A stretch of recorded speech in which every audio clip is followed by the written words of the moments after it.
大家好，我是主播怡珍，今天来跟大家探讨的是生产排程规划不可或缺的管理决策工具。当企业的生产规模大到一定程度时，通常生产管理也会越趋复杂。为了提升生产效率，往往机具自动化是第一步，资料收集回馈是第二步。有了收集回来的资料后，决策人员即可对资料进行分析，并做适当的生产决策。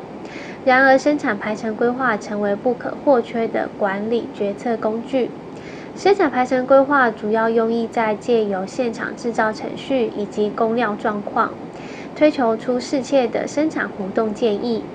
这些建议需要考量目前的生产现况回馈、实际生管主资料、实际生产的限制以及人工决策经验，来决定现场生产冲突的排解以及未来的生产模拟情形。第一，交期的准确度是顾客而言最重要的考量因子。在传统的做法上，若一间工厂并无法对自身的产能做精确预估，则可能发生两种情况。首先，不顾产能极力接单，此情况容易造成延迟交货。再来，预留产能，保守接单，此情况容易造成产能的闲置。第二，一般而言，机器使用率与在制品数成相反。工厂常见为提升机器使用率而下料过度的密集且多，但却在制品瓶颈站前快速堆积，这将加长产品制造周期。同样的，也因为库存成本增加，使现金的流动不佳。提供适当稳定的供料速度与批量，计划期间可用的供料次数、周期和批量的掌握。控制供料进度与生产计划的投料进度相一致，供料的节奏要与生产计划相吻合，以取得最佳的下料节奏。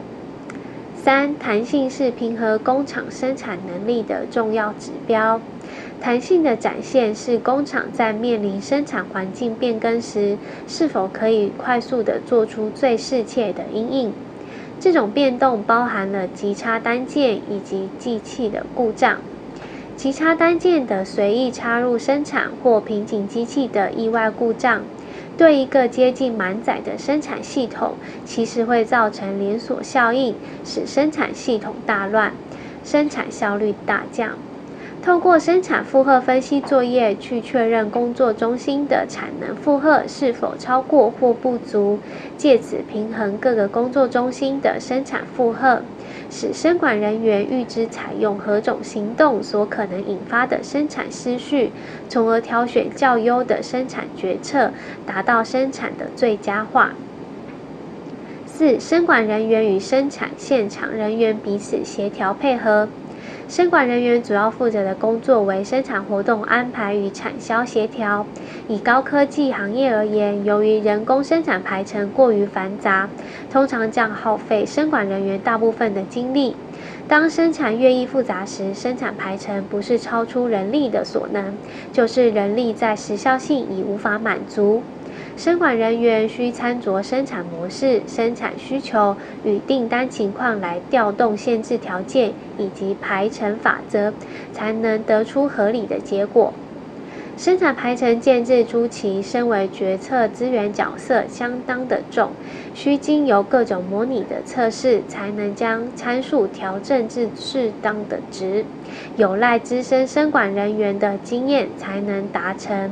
建制生产排程系统前，一定要先有一套不错的 WIP 系统，